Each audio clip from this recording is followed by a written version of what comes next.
RCD, a rádio que conecta você. No ar, Dedinho de Prosa, com Genildo Lavinsky. Oi galera da RCD, tudo bem? Volto aqui para bater um papinho com vocês no Dedinho de Prosa pela RCD. Presta atenção, no último episódio eu falei um pouquinho sobre jornalismo raiz, né?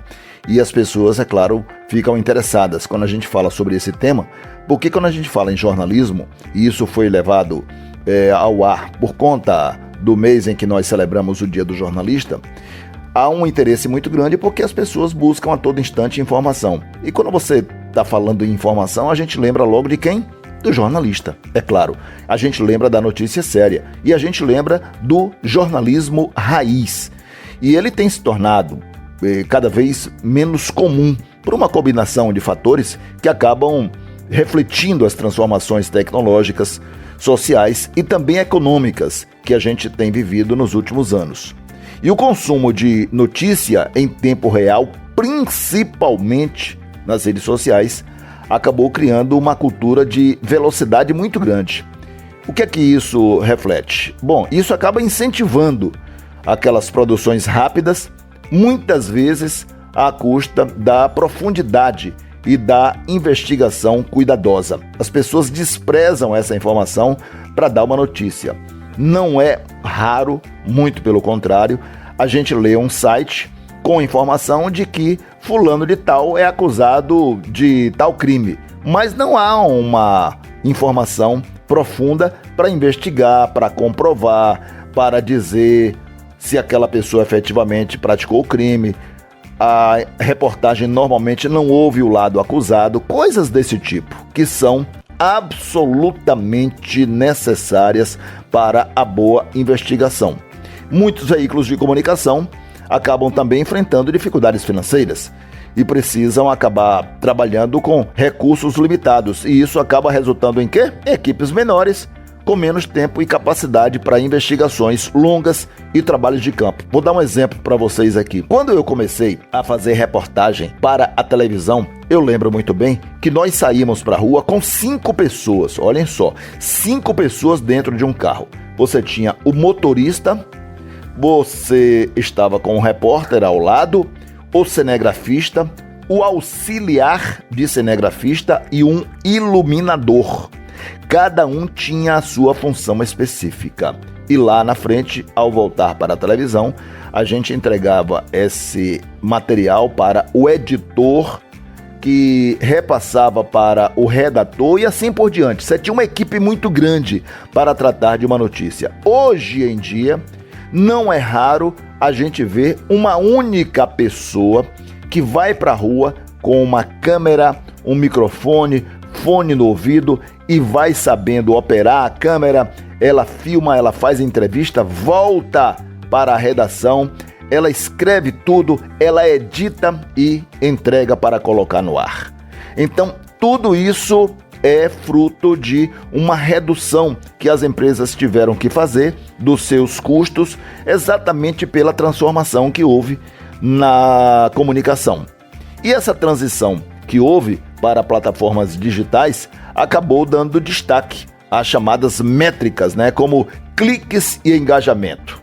Você tem que colocar a notícia no ar agora para que haja um engajamento por parte de quem assiste e todo mundo vai lá dar o clique, É o view, é aquele like, bota o coraçãozinho, todo mundo é interessado nisso.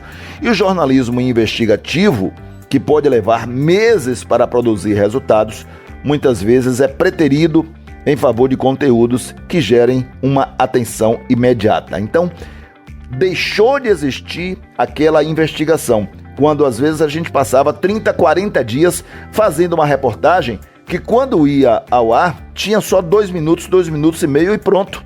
Mas ela estava completa, com todos os lados sendo ouvidos, tudo bem esclarecido. Muitas vezes o comecinho dessa reportagem era todo desprezado, porque não valia mais nada depois que a gente investigava tudo. Aquela primeira informação era completamente transformada depois das investigações. Lamentavelmente, Hoje em dia já não acontece isso porque investigar temas delicados pode acabar expondo jornalistas a ameaças, o que desestimula a prática em áreas de maior vulnerabilidade ou em contextos de censura, que ainda existe, é claro. Muitas vezes o profissional vai lá, o jornalista chamado raiz, apura tudo, passa um tempo danado, escreve, mas a empresa, por defender interesses contrários àquilo que está sendo divulgado, acaba vetando a reportagem ou então transformando-a completamente. E com tantas opções de consumo de informação, o público está disperso, é claro. As redações podem priorizar conteúdos mais leves ou de maior alcance em detrimento de reportagens aprofundadas. Eu vou dar um exemplo. Você assiste televisão em Salvador. Você está acostumado a saber o que é que ocorre meio-dia, essa concorrência absurda de sangue. Quem botar mais sangue tem mais audiência.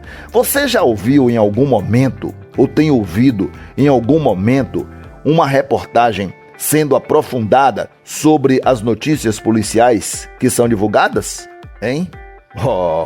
É 10% apenas. 10% apenas do que pode ser feito. O resto vai ao ar da forma como o editor acha que é, da forma como a empresa também se interessa que seja dessa forma e da forma como dá audiência.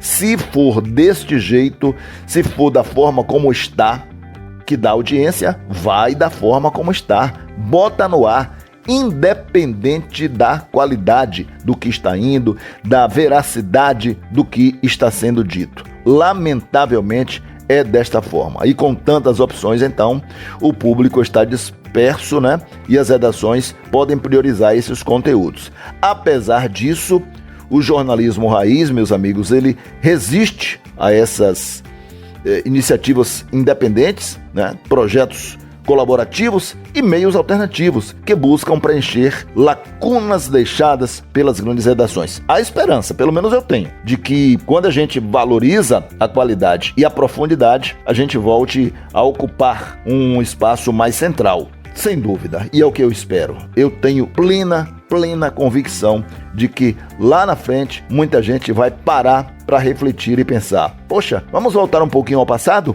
Vamos fazer o que é certo? Vamos botar de novo o jornalismo raiz em ação? É a minha esperança. E eu volto com o Dedinho de Prosa semana que vem aqui pela RCD. RCD, a rádio que conecta você.